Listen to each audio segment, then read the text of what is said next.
Pour mettre la parole de Dieu en pratique, tu dois combattre contre la chair. Tu as compris? Nous avons dit l'esprit et la chair. Combattre contre la chair. Car la chair qui a des désirs contraires à ceux de l'esprit. C'est Galates qui dit ça. Tu peux chercher ce verset-là rapidement. Galates chapitre 5. Je crois bien verset 22, 23 ou pas. La chair a des désirs contraires à ceux de l'esprit.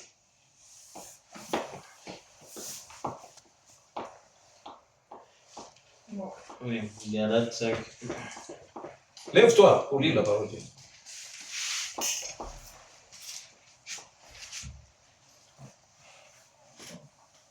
Alors, je commence par le verset 18. Oui. Galates 5 ou 18. Mais si vous êtes conduits par l'esprit, vous n'êtes plus sous le régime de la loi. Tout le monde voit bien ce qui procède de l'homme livré à lui-même. L'immoralité, les pratiques dégradantes, la débauche, l'adoration des idoles, la magie, les haines, les querelles, la jalousie, les accès aux colères, les rivalités, les dissensions, les divisions, l'envie, l'ivrognerie, les orgies ou autre chose de ce genre. Je ne puis répéter ce que j'ai déjà déclaré à ce sujet. Ceux qui commettent de telles choses, de telles actions n'auront aucune part à l'héritage du royaume de Dieu. Mais le fruit de l'esprit, c'est l'amour, la joie, la paix, la patience, l'amabilité, la bonté, la fidélité, la douceur, la maîtrise de soi. La loi ne condamne pas, certes, pas-elle de telles choses. Or, ceux qui appartiennent à Jésus-Christ ont crucifié l'homme livré à lui-même avec ses passions et ses désirs. Tu n'as pas dit le verset que je cherchais. Bon. C'est le verset 17 en fait. Allez. Car ces désirs sont diamétralement opposés à ceux de l'esprit, et l'esprit a des désirs. Combien 5, 17. 5, 17. Car ces désirs sont diamétralement opposés à ceux de l'esprit, et l'esprit a des désirs qui s'opposent à ceux de l'homme livré à lui-même. Les deux sont opposés l'un à l'autre. C'est pourquoi vous ne pouvez pas être votre propre maître. Amen. J'ai lu la version ici, parce que sa version, c'est bon pour l'explication, mais la version qui nous permet à retenir, c'est lui second ou second 21. Bon, ce sont les versions que nous utilisons souvent. J'ai lu ici le verset 17. En effet, la nature humaine a des désirs contraires à ceux de l'esprit. Vous avez compris? Cela veut dire que la nature, cela veut dire que la chair, n'est-ce pas? A des désirs contraires à ceux de l'esprit. Amen.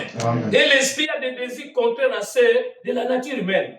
Ils sont opposés entre eux. Et de sorte que vous ne pouvez pas faire ce que vous voudrez. Amen. Cela veut dire que tu ne pourras pas appliquer la parole de Dieu ou mettre ça en pratique dans ta vie d'une façon facile. Non, c'est un combat. Il y a des désirs de la chair qui dit non, ne pardonne pas. Et l'autre désir là-bas, et l'esprit dit non, la Bible dit il faut pardonner, aimer vos ennemis.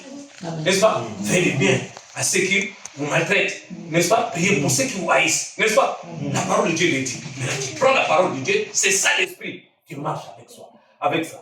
Premièrement, c'est serré, tu vas souffrir. N'est-ce pas? Pour abandonner tes anciennes habitudes qui sont dans ta chair. Amen. Et lentement et sûrement, si tu le fais souvent, ça devient comme les roulettes et fini, il n'y a plus de combat là-bas. Toi, tu as déjà vaincu ça. On a dit au début, si le combat c'est où? L'esprit et le cœur. Amen. N'oubliez pas. C'est dans l'esprit et dans le cœur qu'il y a les combats ou la bataille. Amen.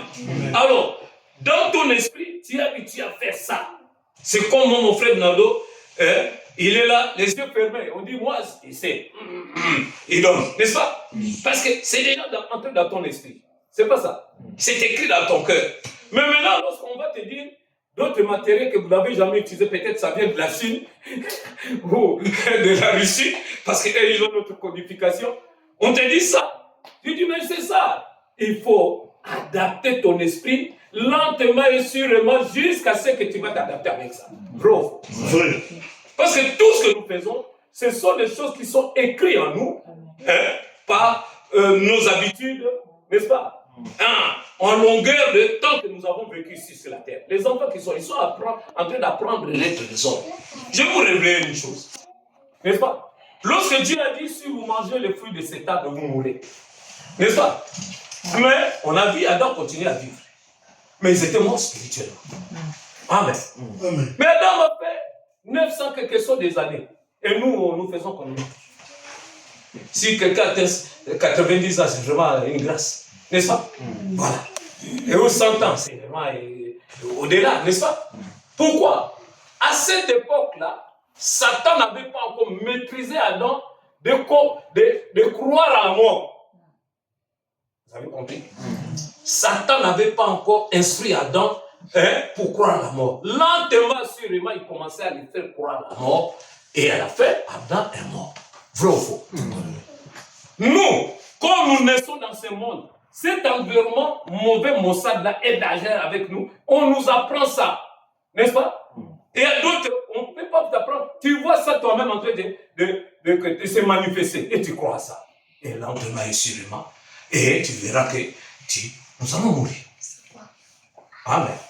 Moi, je disais, chaque fois, bon, je vais partir si le Seigneur veut me prendre. Mais un jour, j'étais en train de méditer, Dieu m'a montré une chose. J'ai dit non, moi, je ferai ça 90 ans. J'avais dit à ma fille, je ferai 90 ans. Vous voyez, comme je commence à avoir cette pensée-là, et je crois que le Seigneur l'accomplira. Amen. Amen. Cela veut dire la même chose. Si tu as la pensée de Dieu qui est sa parole dans ton esprit, tu vas vaincre les mauvaises choses là. Amen. Amen. Vous avez compris? C'est ça la bataille. Donc, attendez, la tablette est entrée en éveil. C'est ça la bataille et le combat entre les biens et les mal. Premièrement, c'est la chair et l'esprit. Amen. Amen. Parce que la Bible dit, marchez selon l'esprit, vous n'accomplirez pas les désirs de la chair. Amen. Amen. Comment marcher selon l'esprit? Prendre ce que Dieu a dit. C'est ça la victoire. Prendre ce que Dieu a dit, c'est ça la vie. Amen. Amen. Mais si tu restes dans nos pensées que nous avons ici dans ce monde qui n'est pas la parole de Dieu, comme aujourd'hui, les pays comme l'Europe ou l'Occident qui croyaient Dieu, qui croyaient en Dieu depuis leurs ancêtres, mais ils disent maintenant aujourd'hui, les enfants, les petits-enfants disent que Dieu n'existe pas. N'est-ce pas? Ils sont en train de perpétuer ça. C'est pourquoi vous allez voir les mauvaises choses comment va venir. Plus tragique. Même nous en Afrique, on ne peut pas faire ça. Quelqu'un qui entre comme ça avec une arme, il tue les gens. On vient de commémorer les massacres de Bataclan. Hein, c'est ça. Pourquoi? C'est comme ça. Oui, pourquoi? Oh là, les gens qui marchent avec la parole, Dieu dit non, on ne peut pas faire ça. Malgré la colère, malgré les revendications, bro. Il y avait quelque chose qui les stoppait de ne pas arriver là-bas. Mais aujourd'hui, les gens peuvent arriver. Je prends l'exemple par exemple. Aujourd'hui, pourquoi il y a tant de divorces? Mais vous voyez les gens là qui font les divorces là, ils étaient à l'église. Ils ont fait le vœu. N'est-ce pas? Mais tellement il est dépassé par les esprits du monde là, en colère, quoi, ils prennent le verre, non, c'est fini. Pourquoi? Parce que il n'est pas resté avec la parole de Dieu qui est la pensée de Dieu. Vous voyez? Pour vivre la parole de Dieu, ce n'est pas un luxe. C'est un combat. Qui a compris? Amen. Parce que Dieu fait de nous de nouvelles créatures. De quelle manière? Par sa parole, il est en train de créer l'homme nouveau en nous. C'est la Bible qui le dit. Dieu crée en nous un homme nouveau. Qui vit selon Dieu. Et non selon les mondes. Amen. Amen. Non selon toi-même, mais selon Dieu. Dieu est le maître. Il est le Seigneur. Comme la Bible dit, lorsque nous croyons en Jésus, nous disons, Seigneur, viens dans ma vie, que tu sois mon Seigneur et sauveur. Il devient ton Seigneur, il est en train de façonner ta vie, de te conduire. S'il dit à gauche, à droite, à droite. Amen. Amen. Mais si toi te dis, oh Seigneur, ici laisse-moi un peu que je fasse ma volonté à moi. Cela veut dire que tu viens de tomber, tu n'as pas continué à persévérer et tu es maintenant invaincu. Parce que tu fais maintenant la volonté de la chair. Qui a compris? Le premier combat, c'est ça. Le combat ou la bataille, c'est l'esprit et la chair. Deuxièmement, la lumière et les ténèbres. Je disais ici, j'étais en train d'exhorter. Je dis que si vous voyez quelqu'un, malgré qu'il est bon, il est gentil, à un moment, il devient mauvais, il fait une mauvaise chose, tu ne peux pas. Mais comment? C'est parce que Dans son cœur, il y a un endroit, une chambre. La lumière de Dieu n'est pas entrée là-bas. Tu as compris? C'est comme un homme qui a invité Seigneur Jésus-Christ dans sa vie et dans sa maison. Il a dit, Seigneur, voilà mon salon, tu peux te rester ici, il n'y a pas de problème. Et la nuit, les diables venaient, il était en train de l'étrangler. Il criait, oh, Seigneur, sauve-moi, sauve-moi. Et le Seigneur n'a pas bougé. Et le matin, il a vu les Seigneurs. Mais Seigneur, est-ce que tu étais où? Mais j'étais là. Où? Mais là, au salon, là, tu m'as laissé. Mais tu n'as pas vu les diables venir m'étrangler. Elle dit, mais toi, tu m'as dit, tu restes au salon. Je suis au salon. Amen. C'est la même chose avec la parole de Dieu. Si toi, tu dis une autre parole, toi, regarde ces bas côté pour me bénir. N'est-ce pas? J'ai besoin d'argent. Tu auras d'argent, beaucoup d'argent. J'ai un exemple de notre passé Baron t'avait donné. Vous voyez? Mais, quitte à ton cœur, ton salut, il ne touche pas. Parce que tu as la volonté. Qui a vu? Qui a compris? Passé Barouti, il était encore. Un évangéliste est allé à Nikassi, avant qu'il soit pasteur de l'Assemblée chrétienne. Alors, il a demandé de faire une ligne de prière. Et les gens qui sont malades, quelqu'un qui a des besoins, il y avait un homme qui travaillait à la Gécamine à l'époque. Avec sa femme, ils se sont décidés, il y a la réunion, les lignes de prière demain, nous allons demander l'argent. C'est pas mauvais d'avoir l'argent, n'est-ce pas? Mais si tu n'es pas encore sauvé, tu n'as pas le Saint-Esprit, cet argent-là va t'emmener dans le mauvais chemin jusqu'à la perdition. Tu vas mourir. Alors, le pasteur a prié, il ne savait pas que chacun d'eux qui a reçu sa réponse. Lorsqu'il est devenu pasteur, l'Assemblée chrétienne réunie, après des années, il a vu une femme venir. Oh non, j'ai besoin de voir passer. On l'a laissé jusqu'à son bureau. Il dit, pasteur, mais qu'est-ce que je peux faire de vous, madame? Elle veut seulement parler, comment ça plairait. Mais pourquoi tu pleures pas? Parle. Oh, pasteur, tu sais, lorsque tu es à telle année, tu étais venu chez nous à Likassi, à vous à Polynésie, tu avais demandé une ligne de prière. Moi et mon mari, on avait demandé d'avoir l'argent. Et mon mari a été nommé les mêmes années-là, et la même année-là a été nommé comme directeur représentant. À cette époque-là, c'était plus une partie de Gécamine, on appelait ça Sozako. Non. Sozako, non. C'est ça, je ne sais plus encore le nom. La représentation. À Kinshasa. Non, à Kinshasa, mais la représentation en Belgique. En Belgique. Et lui, ce monsieur m'a nommé là. Il avait beaucoup d'argent. Mais, avec cet argent, il commençait à faire n'importe quoi. Et jusqu'à gâcher sa femme. Je ne pouvais pas dire toutes ces choses ici. Vous voyez? Et la femme était vraiment malheureuse. Et elle est venue maintenant voir le passé. Je viens, tu sais ce que tu as fait? Oh. Je veux que tu pries, que Dieu puisse enlever la vie. Tu vois, tu comprends? Pourquoi? Parce que toi, tu as invité seulement Jésus-Christ ou les choses de ce monde. Il va te les donner. Les gens qui sont dans ce monde, qui ne prient pas, ils ont des richesses. Il va te les donner. Mais, à un moment donné, tu seras malheureux. Cet argent ne pourra pas te sauver. Ah. Commence d'abord par ton âme. Invite-les d'entrer dans tout ton être. Il va entrer en profondeur à toucher d'abord les points sensibles. Amen. Amen. Je parlais ici de la repentance. La repentance, ce n'est pas des choses superficielles, des choses qui sont cachées dans ton cœur là. Amen. C'est cette chambre-là qui fait entrer le Seigneur, la lumière. Je dis la lumière et les ténèbres. Tout ce qui ne peut pas venir devant la parole, qui est la lumière, c'est là et les ténèbres. Amen. Amen. Amen. Si des fois, nous qui sommes ici, Dieu ouvre nos cœurs, que chacun de nous va voir, n'est-ce pas, les cœurs de l'autre. Je crois qu'il y aura une bagarre ici. Terrible. Après la nôtre, c'est comme ça que tu passes contre moi. N'est-ce pas? Il y a une bagarre terrible. Mais Dieu a caché ça. Mais soit tu vas amener ces problèmes-là, comment tu analyses ton frère, comment tu prends de mauvaises décisions au pied de la croix de Jésus. C'est ça la repentance. Amen. Amen. Mais là, la lumière va entrer dans cet endroit-là. Amen.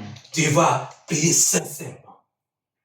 Nous avons dit qu'une repentance, les essais, ça n'existe pas. Parce qu'il y a là, les regrets. Vrai ou faux? Vrai. La repentance doit avoir un regret sincère et tu vas avoir des larmes. Parce que Dieu t'a montré comment tu devrais être. Mais toi, tu es devenu une autre personne. Amen. La repentance, c'est le chemin du retour. Il y a un frère qui a chanté un cantique. La repentance, c'est le chemin du ciel. Amen. Le chemin du retour. Comment? Tu étais avec Dieu, mais tu as fait de mauvaises choses. Maintenant, tu te retrouves avec les diables. Comme le jeune là, l'enfant prodigue, n'est-ce pas? C'est par la repentance qu'il est rentré auprès de son Père. Amen. C'est ça la repentance. Alors lorsque tu te répands, maintenant tu dois marcher dans la sanctification. Toute ta vie, c'est la lumière. Amen. C'est un combat. Tu as compris? Ce n'est pas une offre facile comme ça, non. C'est un combat entre l'esprit et la chair, la lumière et les ténèbres. Amen. Alors la Bible dit, c'est par la foi que nous avons tout ce que Dieu nous a donné par sa grâce. Amen. Mais si tu sais te croire, est-ce que tu auras toujours les mêmes choses? Le diable va ravir ça. C'est la foi en Jésus-Christ, à sa parole, ses promesses, qui nous donne cette grâce-là que nous avons. Amen. Alors maintenant, nous disons que c'est aussi la foi et l'incrédulité. Amen. Si toi tu es dans l'incrédulité, il y aura des fruits de l'incrédulité dans ta vie. Vrai. Si tu es rétrograde, on verra les fruits de la rétrogression dans ta vie. Quelqu'un qui croit, mais comment il a commis bruit? Comment il devient comme ça? Et pourtant, c'est un homme qui s'est donné à Dieu. C'est un homme qui t'est abandonné à Dieu. Les matins comme ça, il commence à crier, à prier, et puis à chanter pour la gloire de Dieu. Et il veillait à sa vie qu'il fasse ce qui est la volonté de Dieu. N'est-ce pas? Mais maintenant, vous voyez, on appelle la prière comme ça. Il a toujours des excuses. Cela veut dire qu'il devient rétrograde. Amen. Alors, comment il doit y revenir? C'est lui qui doit prendre la décision. À partir d'écouter la parole de Dieu comme nous écoutons maintenant. Et nous prenons la décision. Et la parole de Dieu qui est la vie, maintenant c'est lui qui va pénétrer encore en toi, te bousculer. Amen. Amen. Dans le temps, nous avions des montres qui étaient avec des aiguilles, des montres qui ne sont pas électroniques, avec des engrenages là-dedans. Il y avait les ressorts principaux. Et l'engrenage principal qui fait tourner tous les engrenages là pour donner l'heure. Amen.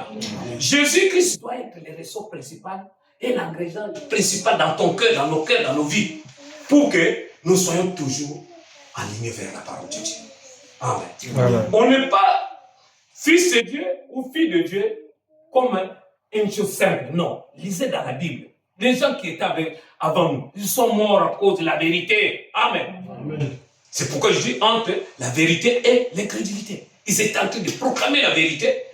Ils étaient dans la lumière. Les ténèbres les ont attaqués. Nous, aujourd'hui, nous avons ça.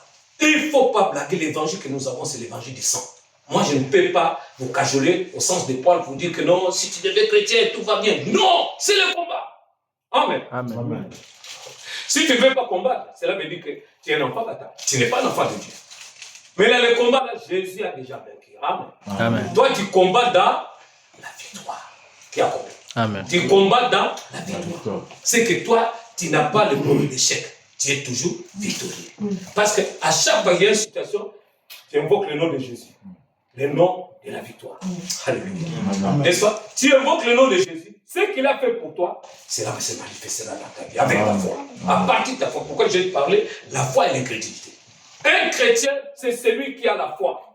N'est-ce pas? C'est celui qui manifeste la foi de Dieu. Alléluia. Amen. Dieu, lorsqu'il a créé une nouvelle grandiose ici, il n'avait rien à mettre. Amen. Amen. Ce qu'il avait, c'était sa parole.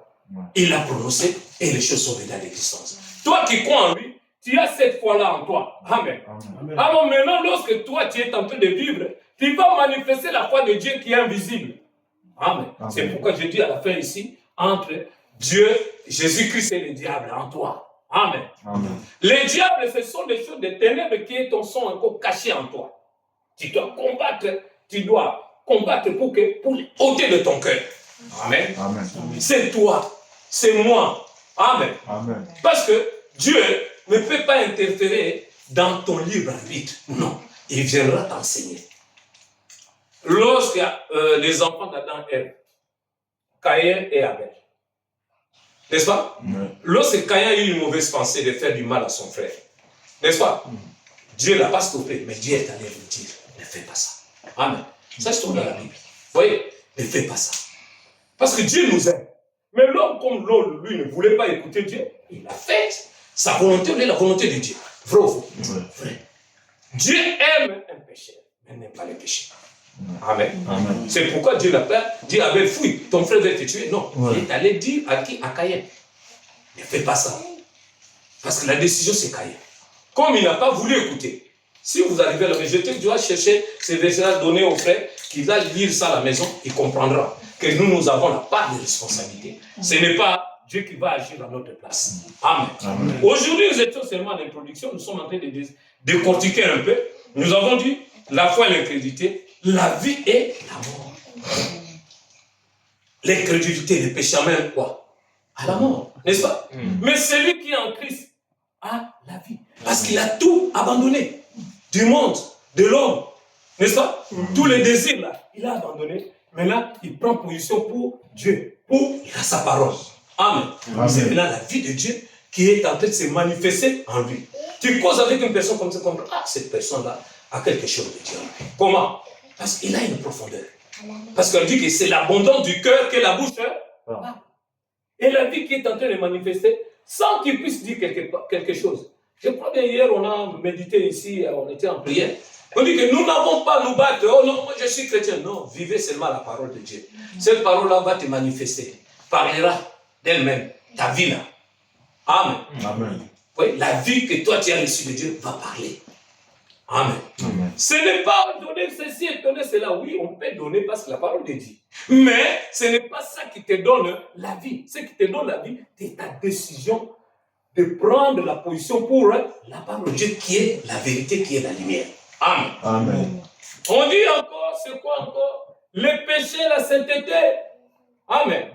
Oui. Si nous sommes dans le péché, n'est-ce pas?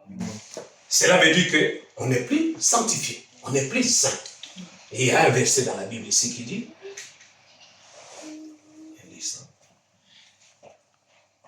j'avais vu Galates 5, 17 là. J'avais trouvé ça ici, j'avais oublié.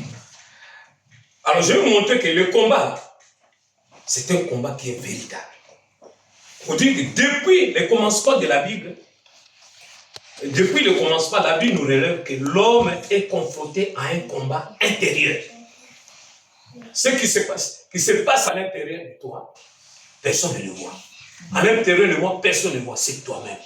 Il y a des situations qui arrivent. Oh, pourquoi moi? C'est parce que toi, tu as pris la position de chrétien. Amen. Le diable viendra te tenter pour voir que si réellement tu es chrétien.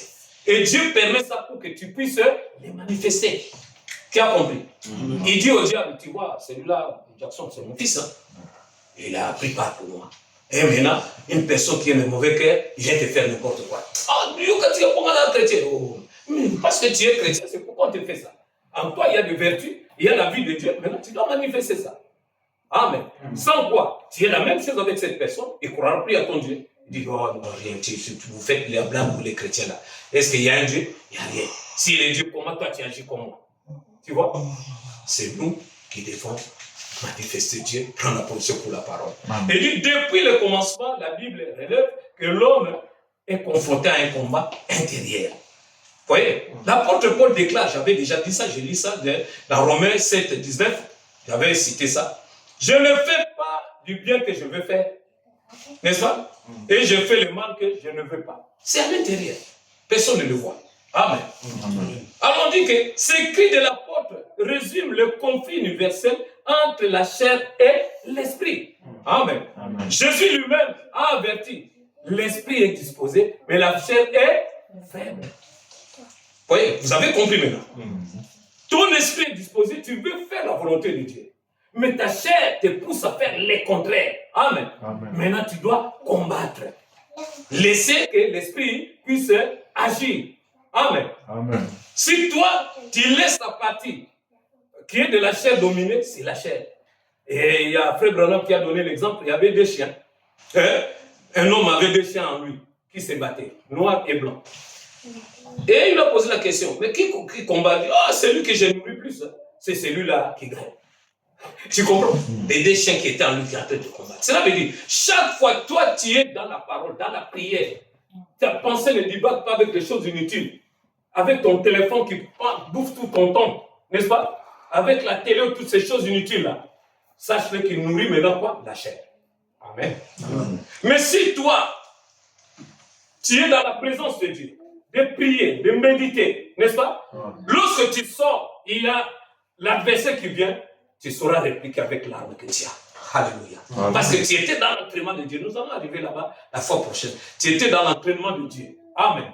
Alors l'entraînement là, tu es maintenant revêtu de la puissance de Dieu. Alléluia. Merci Père. Revêtu de la puissance de Dieu, revêtu de tous ces armes spirituelles qui t'a doté, maintenant tu sauras combattre l'ennemi. Tu vois la chose, oh non, c'est le diable.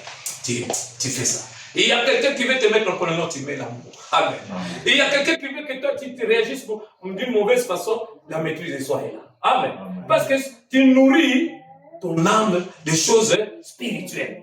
Mais si tu nourris ta chair des choses de ce monde, dans la distraction de tout cela, sache-le que tu es déjà perdant. C'est la partie de la chair qui va vaincre. N'est-ce pas? Et ton esprit, c'est la chétif. Il ne saura pas combattre. Amen. Que Dieu vous bénisse. Amen. Nous allons continuer la fois prochaine par la grâce de Dieu. Et on va pour la parole. La fois prochaine.